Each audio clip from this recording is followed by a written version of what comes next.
Hello friends, welcome back to my channel Handmade Creative Fabric Painting for Beginners. Tutorial lesson number 3, freehand fabric painting course. So let's start. First fill the flower.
Put the glitter.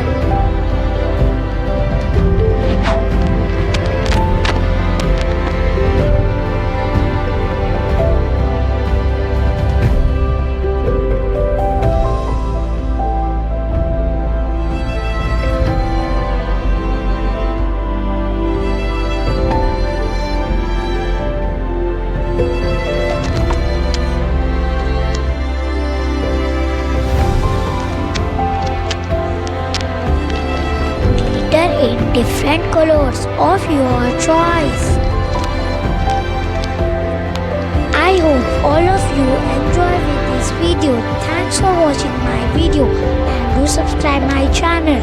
Lesson number 4 will be updated in next video. Bye.